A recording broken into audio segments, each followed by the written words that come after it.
Em nome do Pai, e do Filho, e do Espírito Santo. Amém. Pai nosso que estais nos céus, santificado seja o vosso nome. Venha a nós o vosso reino. Seja feita a vossa vontade, assim na terra como no céu. O pão nosso de cada dia nos dai hoje. Perdoai-nos as nossas ofensas, assim como nós perdoamos a quem nos tem ofendido. Não nos deixeis cair em tentação, mas livrai-nos do mal. Amém. Santo Tomás de Aquino, rogai por nós. Em nome do Pai, e do Filho, e do Espírito Santo. Amém. Temos que ver hoje o artigo 2 do Credo, seguindo este livro de Santo Tomás de Aquino. Creio em Jesus Cristo, seu único Filho, nosso Senhor. Diz Santo Tomás de Aquino: é necessário não só que os cristãos creiam num único Deus, Criador do céu e da terra e de todas as coisas, mas também que creiam que Ele é Pai e que Jesus Cristo é seu verdadeiro Filho. Então, a partir de agora, dará um passo a mais o santo em relação a esta explicação da fé que ele está fazendo, e já não ficará somente falando de Deus como Criador, sino que passará a falar também da segunda pessoa da Santíssima Trindade. Este mistério, como diz São Pedro, não é uma fábula, é uma verdade confirmada pela Palavra de Deus no Monte da Transfiguração.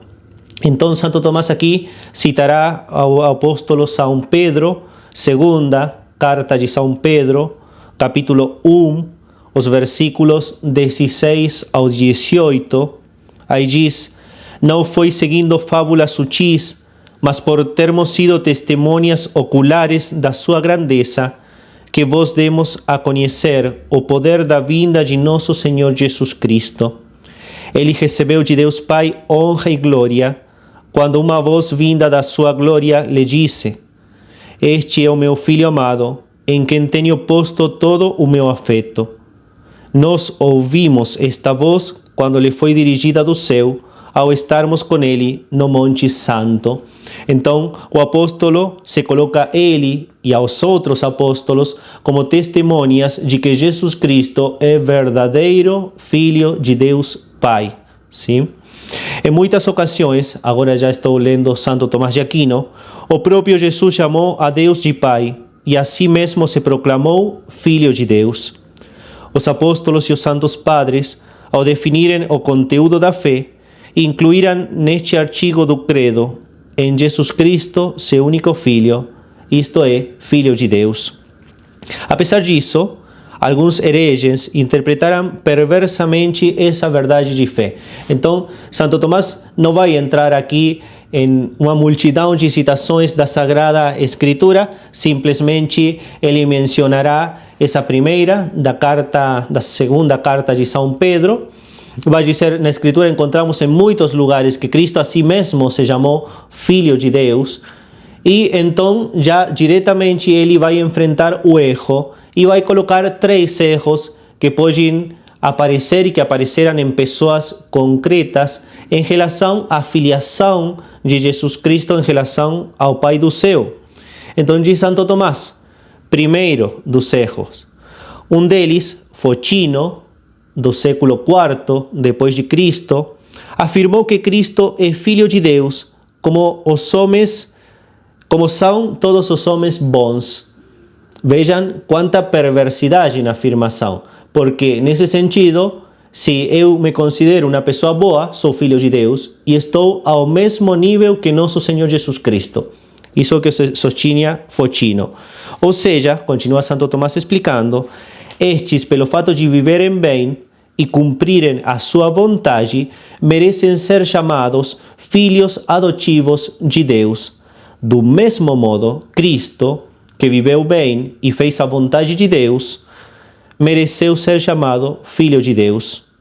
O mesmo herege afirma que Cristo não havia existido antes de a Virgem Maria o conceber, e que ele começou a existir quando nela foi concebido. Em definitiva, o que está dizendo, Cristo não é Deus. É uma criatura, assim como sou eu, como é você, e sendo uma criatura, pode ser filho de Deus por sua bondade. Como Cristo era bom, Cristo era filho de Deus. Mas é uma coisa que acaba por destruir definitivamente o que é a fé do cristão.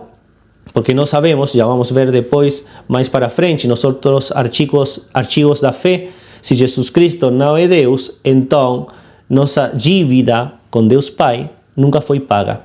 Isso seria terrível. É o que está dizendo ele. Focino, continua Santo Tomás, cometeu 2 erros. O primeiro, quando não considerou Jesus como filho de Deus segundo a natureza. O segundo, quando afirmou que Cristo, no que diz respeito à totalidade do seu ser, só começou a existir no tempo.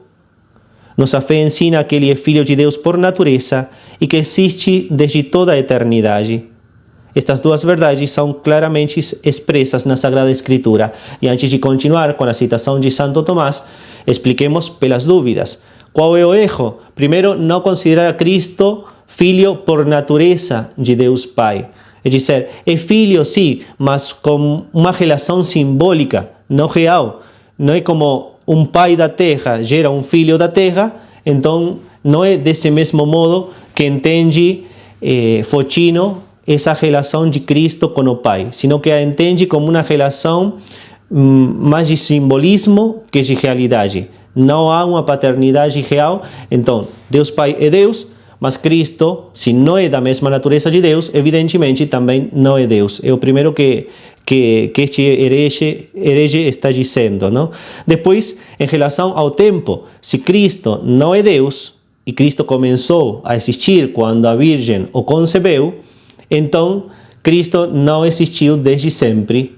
E aí está o segundo erro que comete este autor, que é em relação ao tempo. A Sagrada Escritura, evidentemente, está em contra disso.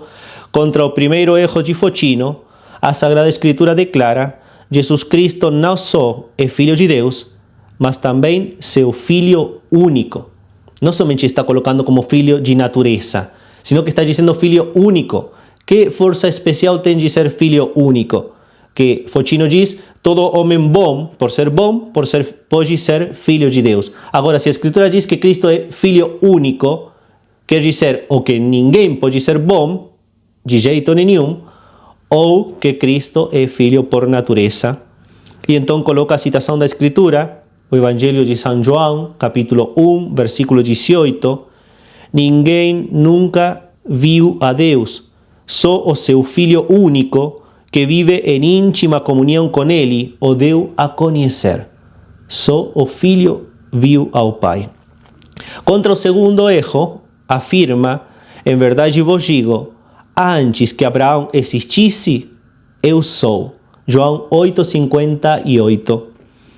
É certo que Abraão existiu antes da Virgem Maria. Por esse motivo, para condenarem o primeiro erro, os santos padres acrescentaram em outros símbolos Filho único de Deus, para que fique bem claro que está falando de filho por natureza.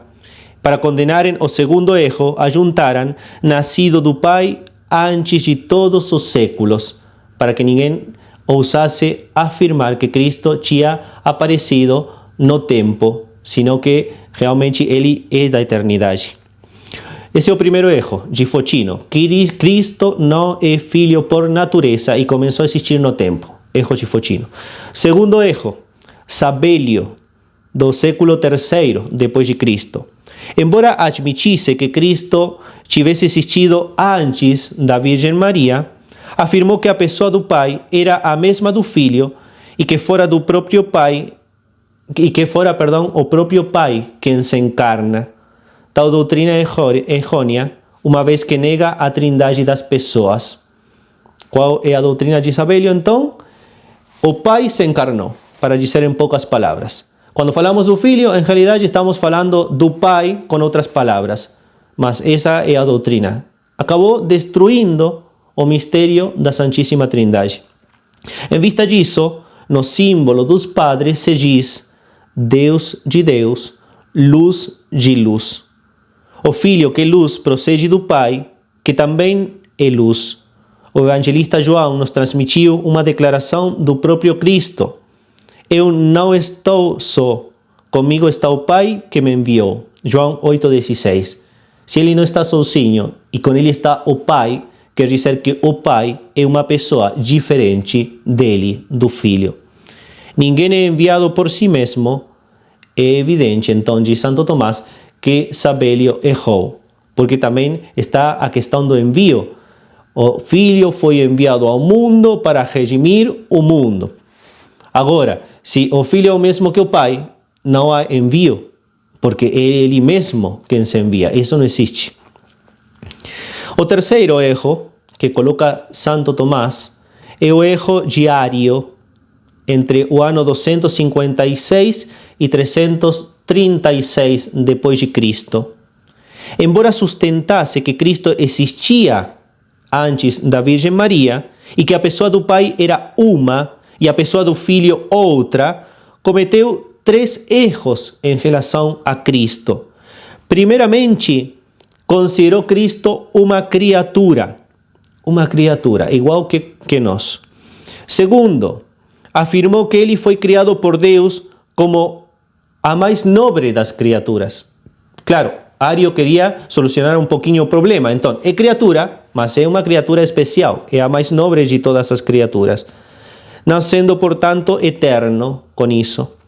Finalmente, pretendeu que Deus, Filho, não era uma única natureza com Deus Pai e que, em consequência, não era verdadeiro Deus. Os 3 erros diários, então. Cristo é criatura, Cristo é a mais perfeita das criaturas, como tentando ficar um pouquinho bem enquanto a sua afirmação. E, em terceiro lugar, então, se é criatura, não tem a mesma natureza de Deus Pai. Estamos falando, então, que Cristo não é Deus, porque Deus somente pode ter como já foi comprovado anteriormente. Tais afirmações contradizem o testemunho da Sagrada Escritura. Eu e o Pai somos João 10:30. Vejam que interessante, porque parecem contradizer-se, parecem ir em contra uma citação da Escritura da outra, mas justamente uma está para afirmar a trindade das pessoas, outra está para afirmar a única natureza das pessoas. São 3, mas em uma só natureza, um só Deus. Continua Santo Tomás. Ou seja, somos pela natureza. Como o Pai sempre existiu, também o Filho sempre existiu, sendo o verdadeiro Deus como o Pai. Refutando a afirmação diária, segundo a qual Cristo não era uma criatura, os padres declararam no credo, gerado, não criado. Em oposição ao erro segundo o qual o Filho não era da mesma substância do Pai, acrescentaram consubstancial ao Pai. Consubstancial quer dizer da mesma natureza de Deus Pai. Está, pois, esclarecido por que devemos crer que Cristo é o Filho único de Deus, verdadeiro Filho de Deus, tendo sempre existido com o Pai, e que uma é a pessoa do Filho e outra a pessoa do Pai, e que o Filho possui a mesma natureza que o Pai. Cremos nessas verdades aqui neste mundo pela fé e na vida eterna por uma perfeita visão. Para a consolação nossa, continua Santo Tomás, acrescentemos algumas palavras ao que foi exposto. Existem, e aqui eu vou pedir muita atenção, sim, porque o anterior, embora podia ser um pouquinho difícil, era simples, 3 erros com suas divisões interiores. Aqui Santo Tomás entrará em uma explicação que o que tenta fazer é, de alguma maneira, embora para nós não deixa de ser um mistério, explicar como acontece que, sendo um Deus, há 3 pessoas. Sempre continuará sendo para nós um mistério, mas sem deixar de ser mistério, podemos tentar de alguma maneira dar uma possível explicação. Diz Santo Tomás: existem diversos modos de geração, de acordo com a diversidade dos seres. A geração de Deus é diferente da geração dos demais seres. Por isso, não podemos conhecer a geração de Deus a não ser considerando a geração das criaturas que se assemelham mais a Deus. Ora, não há nada que mais se assemelhe a Deus do que a alma humana. Aqui Santo Tomás está supondo uma doutrina dele, que é filosófica, que fala da gradação dos seres. Não tem o mesmo ser, nem é tão igual ou tão semelhante a Deus uma pedra, não tem a mesma semelhança uma pedra a Deus que a que pode ter um animal ou a que pode ter o ser humano. Que percebemos? A diferença. A pedra é um elemento material, não tem vida, não tem sensibilidade, não tem inteligência. Agora, o animal é material, igual que a pedra, mas tem uma sensibilidade. Não tem inteligência, mas tem vida. Aí já temos uma elevação enquanto ao ser. Quando pulamos ao ser humano, encontramos que, tão animal como os animais, mas que a isso ele acrescenta a parte intelectual, tem uma alma espiritual. Continuando para cima, nós teríamos que falar de seres puramente espirituais, é o que nós habitualmente chamamos de anjos, e depois disso, recém poderíamos falar de Deus. Agora, do que nós temos um contato direto, pedra, o animal ou mais baixo, podemos dizer, os animais, o ser humano, qual é dos seres o que mais se parece a Deus? Santo Tomás diz, entre os seres o que mais se parece a Deus, podemos dizer que é o ser humano. E o ser humano em sua parte espiritual, a inteligência do ser humano é o mais semelhante a Deus que podemos encontrar neste mundo, a alma humana. Então continua o argumento. Há na alma uma espécie de geração, é quando o homem conhece algo. Chama-se a isso de concepção mental. Agora eu vou explicar. O conceito, efeito dessa operação, procede da alma como de um pai. Denomina-se verbo, isto é, palavra da mente ou do homem. A alma, portanto, ao conhecer, gera a sua palavra. Que explica Santo Tomás? Quando eu conheço uma coisa, eu mentalmente estou gerando, por dizer assim, essa coisa. Já a ideia que eu tenho na cabeça pode proceder, pode nascer na realidade, mas é diferente da realidade. Isso que está na minha cabeça, que tem uma relação, sim, mas é uma coisa independente, agora é chamado verbo mental. Sim? O verbo mental. Esse verbo nasce por uma geração. Não é uma geração carnal, como pode acontecer com os animais ou com os seres humanos, sino uma geração intelectual. Aí é o lugar onde Santo Tomás vai fazer a explicação de como pode ser que o filho seja gerado por o pai. O Filho de Deus é o verbo, ou palavra de Deus, é dizer, esse conhecimento de Deus. Não como se fosse uma palavra pronunciada exteriormente, como as que eu estou falando, porque seria uma palavra passageira. De fato, no momento que eu falei passageira, essa palavra já virou passado. É uma palavra que já passou. Mas como uma palavra concebida internamente. Eu posso dizer a palavra passageira e a palavra já foi embora, mas o conceito de passageiro continua estando na minha cabeça. Assim diz Santo Tomás que é gerado o Filho no Pai. Deste modo, o Verbo de Deus é da mesma natureza que Deus, igual a Ele, porque não sai do Pai, faz parte do que o Pai é. Eis porque o apóstolo João, ao falar do Verbo de Deus, destruiu as 3 heresias mencionadas. A de Fotino, quando afirmou, no princípio era o Verbo. A de Sabelio, quando afirmou, e o Verbo estava com Deus. E a de Ario, quando afirmou, e o Verbo era Deus. O Verbo, ou a palavra, existe diversamente em nós e em Deus. Em nós a palavra é um acidente, e aqui é um tema filosófico. Nós temos substâncias na realidade e acidentes.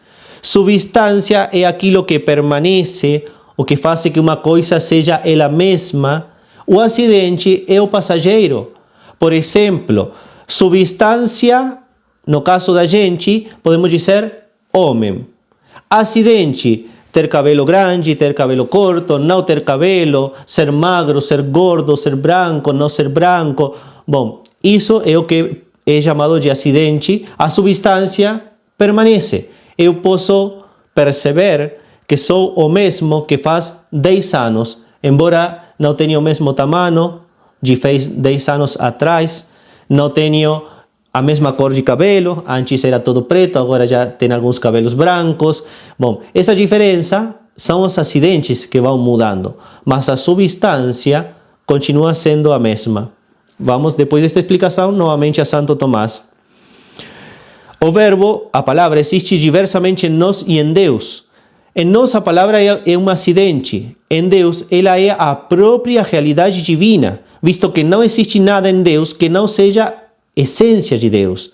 Porque em Deus não podemos fazer divisão. Deus é somente substância, não tem acidentes. Por isso, quando ele gera um conceito, uma ideia, uma palavra, utilizando o termo de Santo Tomás, essa palavra é o mesmo Deus. E aí está a explicação de como foi gerado o Filho. O Pai, que se conhece a si mesmo, e essa palavra gerada nele é o mesmo Deus. Até eu, quando faço o gesto de tentar explicar, estou explicando o modo humano, porque estou fazendo uma diferença.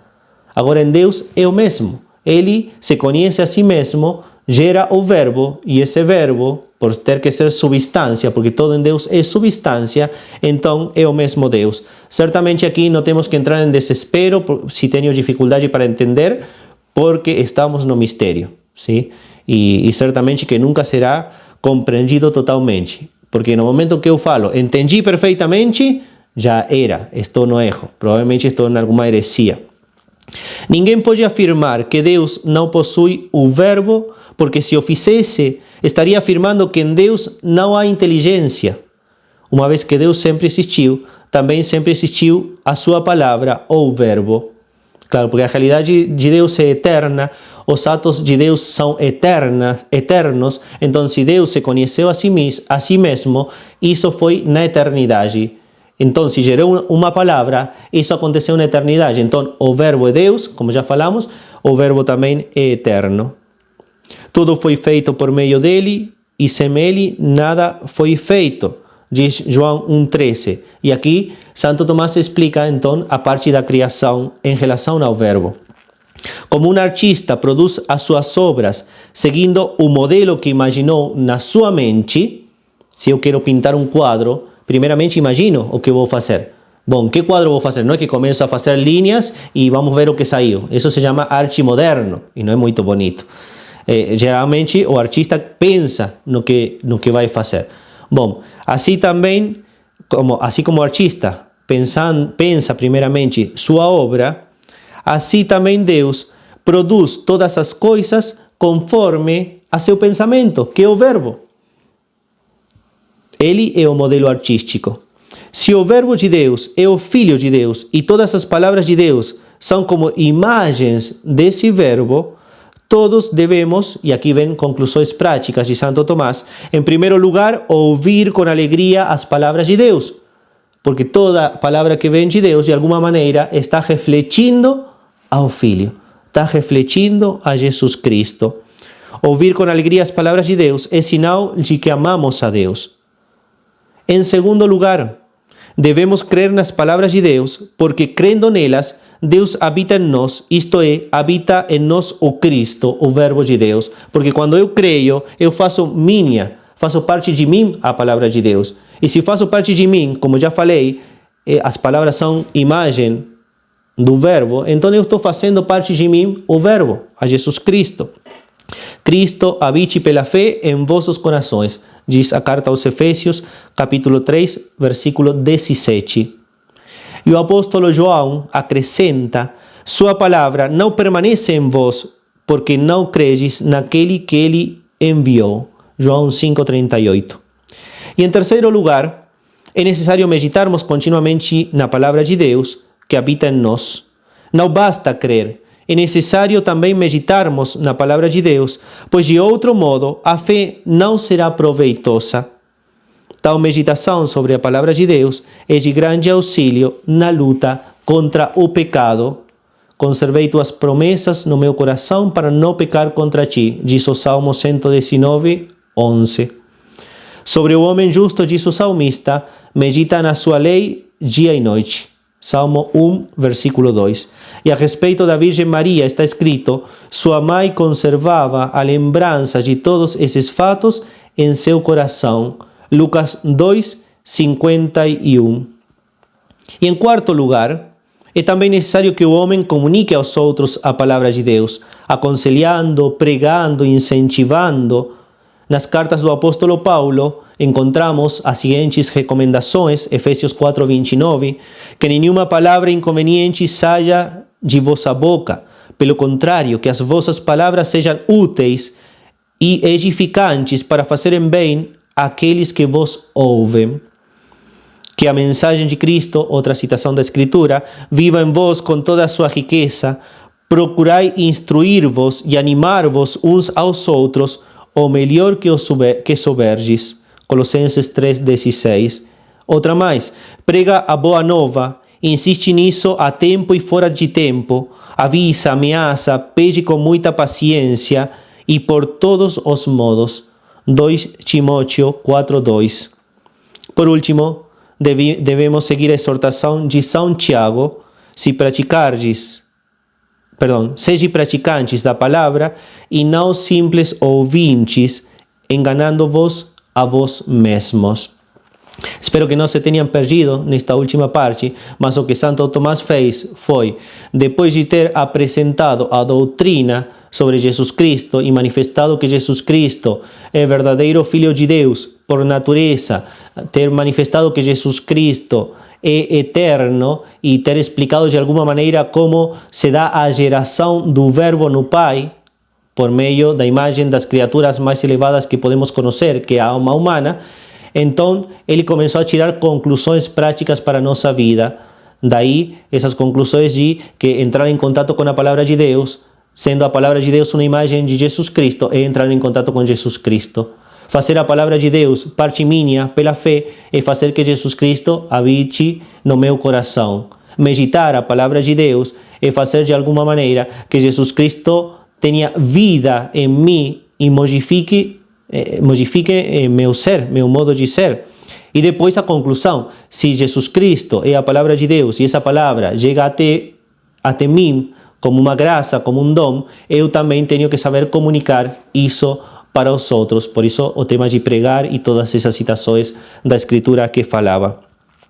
Acaba Santo Tomás, lembremos que este livro são pregações que ele fez ao povo, deixando uma recomendação espiritual a mais, e acaba mais ou menos como acabam habitualmente as homilias dos padres do IVE, falando da Virgem Santíssima. Ele diz, a Santíssima Virgem Maria seguiu essas 5 recomendações sobre a palavra de Deus quando o Verbo de Deus se fez carne no seu seio. Primeiramente, ela ouviu, o Espírito Santo virá sobre ti, Lucas 1,35. Depois deu o seu consentimento pela fé, eu sou a serva do Senhor. Em terceiro lugar, acolheu o Verbo feito homem e o levou no seu ventre. Em quarto lugar, pronunciou-o quando o deu à luz. Finalmente, cuidou dele e o amamentou. Por isso, a Igreja louva a Virgem cantando, por especial favor do céu, a Virgem alimentava no seu seio o próprio Rei dos anjos. Até aí, o que fala Santo Tomás sobre o segundo artigo do credo, que creio em Jesus Cristo, seu único Filho, nosso Senhor. Perfeitamente a exposição, embora breve, do santo, como manifesta primeiramente a doutrina teológica, como tira as conclusões práticas para a nossa vida, como nos deixa até como exemplo a Virgem Santíssima. Então, realmente é uma leitura que, além de ser uma leitura de formação, que é no qual eu tenho feito mais força até o momento, além de ser uma leitura de formação, pode ser uma leitura de meditação. Aqui um exemplo simplesmente que pode empolgar vocês para utilizar também, por que não, este livro para meditação. O Padre Buela, no seminário, quando os seminaristas estudávamos a teologia, sobretudo, ele dizia que tínhamos que rezar o que estávamos estudando, porque justamente a teologia, que são as verdades de Deus, não podem estar desconectadas, desligadas de nossa realidade particular. E Santo Tomás é maravilhoso como neste livro ele consegue fazer isso, consegue expor a doutrina e manifestar, para que fique bem claro para nós, como a doutrina justamente tem que modificar ou reger, de alguma maneira, guiar nossa vida de cristãos. Bem, até aqui seria a aula de hoje sobre este segundo artigo da fé. Falaremos na próxima, se Deus quiser, do terceiro artigo, seguindo a Santo Tomás de Aquino. E bom, espero que tenham uma boa noite, que tenham uma boa semana.